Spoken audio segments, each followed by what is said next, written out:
topwater is probably the most exciting type fishing that you can do.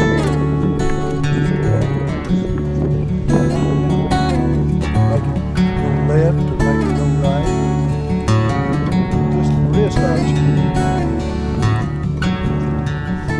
Charlie Campbell, and Charlie, you brought walking a spook into the angler's vocabulary, and show me your favorite bait there.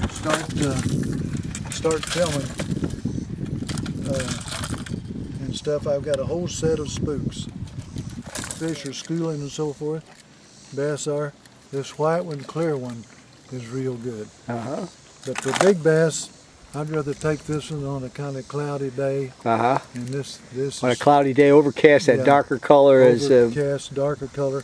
Even a black one works good sometimes. Yeah. And now I'm going to start working the spook, and just wrist action like that, and work it right up to it. See, I want to get it right up in here. The closer you get to the object, the better.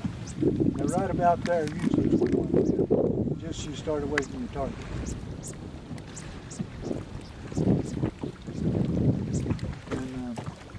And then too, now the other thing, now watch.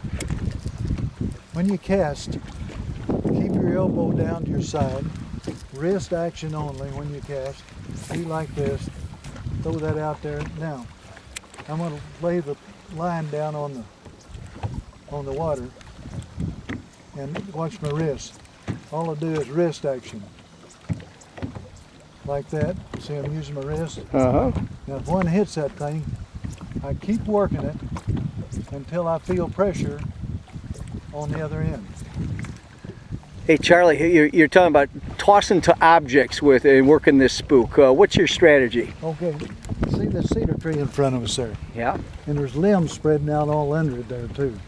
So what you do, there's the sun right up there.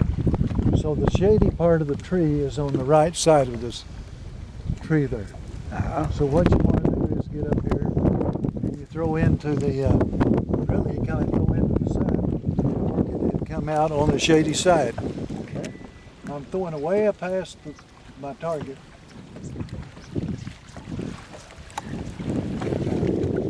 So usually I'll have trees. I used to have trees all over this lake.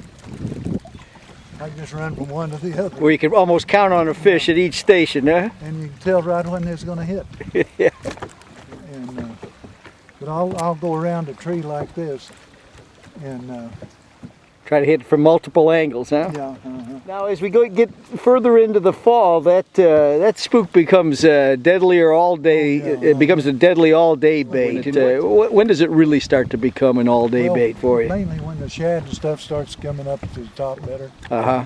Cooler temps. And you just kind of let it dictate. I keep throwing it, and when you start hitting, then I know to run here and there and all over. So you can throw it a mile. And then as soon as it hits, lay the line down to where you want it and start jerking it back.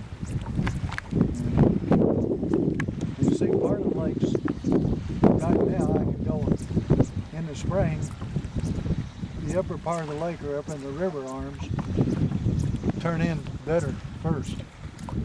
Then you start catching top water earlier in the spring. It's that warm. And then as it warms up, come down the lake.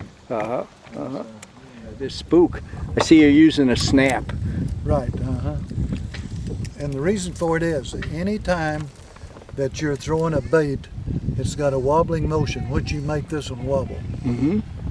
Like a crankbait or anything. You put a snap on so that it'll work like this, or a split ring. A split ring works just as good. Put a split ring on or a snap.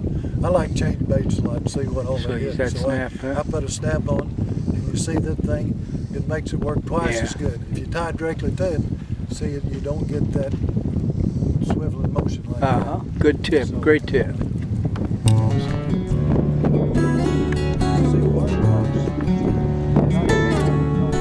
Make it go left or make it go right.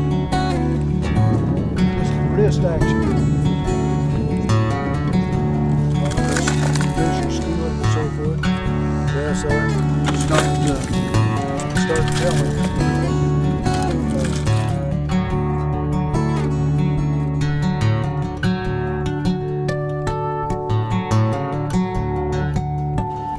You know, topwater is probably the most exciting type fishing